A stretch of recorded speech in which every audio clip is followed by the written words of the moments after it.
प्रभु आए और बता गए, लिख के धर गए और चला कह गए कि इस रास्ता पर चलोगे, आपको कभी भी असुविधा नहीं होगी, सुविधाएं सुविधाएं मिलेगी, प्रेम ही प्रेम मिलेगा। प्रेम के शब्द आना चाहिए, 3 शब्द तो हैं।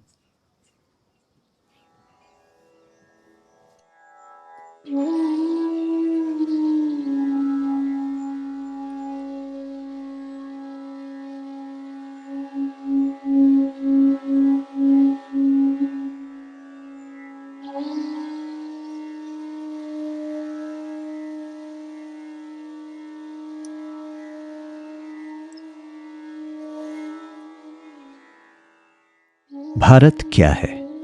ये कोई राजनैतिक सवाल नहीं, बल्कि भारत को समझने का एक प्रयास है।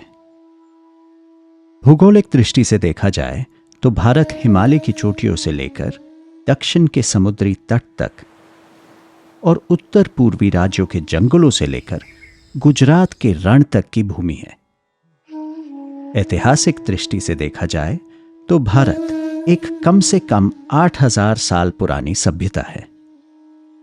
जन समुदाय की दृष्टि से देखा जाए तो भारत अनेक जनजाति, समुदाय और धर्मों का समूह है।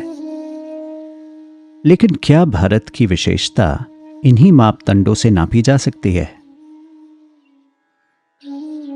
एक और दृष्टिकोण है जो शायद भारत को समझने में ज्यादा सफल है।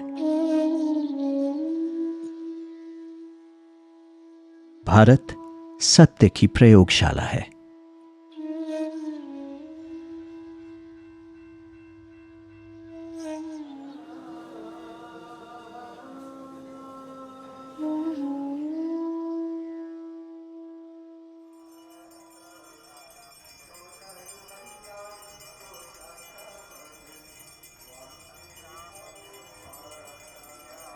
इस संबंध में एक मैं आपको एग्जाम्पल दूंगा। मैं जो कि बनारस का हूँ, बिस्मिल्लाह खां जी जो अपना शहनाई वादक थे, उनका बहुत अच्छा एक इंटरव्यू है। उसमें उन्होंने उनसे पूछा लोगों ने कि आप इतना अच्छा शहनाई कैसे बजाते हैं। तो बिस्मिल्लाह खां जी ने कहा कि जब मैं शुरू में सीखने आया था तो मेरे उस्ताद ने मेरे से कहा था कि बिस्मिल्लाह, अगर तुम अच्छा शहनाई बजाना चाहते हो तो बस एक काम करना कि जीवन में झूठ कभी मत बोलना। अगर तुम झूठ नहीं बोलोगे तो तुम हृदय के पाक साफ हो गए, फिर तुम्हारे हृदय में अल्लाह का वास होगा, फिर तुम जो काम करोगे उसमें तुम्हारा अल्लाह तुम्हारी मदद करेगा और तुम्हें सफलता दिलाएगा। प्राचीन काल से भारत के लोगों ने सत्य तक पहुंचने के लिए अनेक प्रयोग किए हैं। अनेक पंथ, समुदाय, सिलसिले अपने अलग अलग ढंग से सत्य तक पहुंचने का प्रयास करते आए हैं।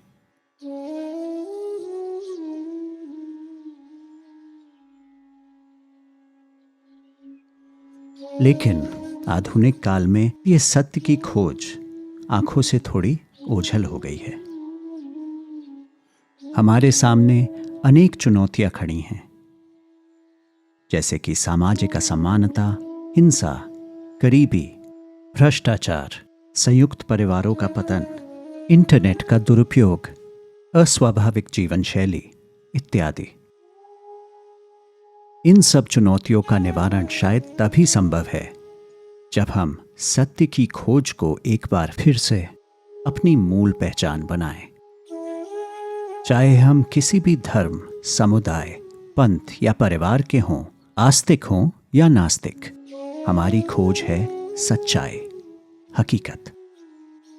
इस सच्चाई या हकीकत का वास है हमारे दिल में, हमारे हृदय में।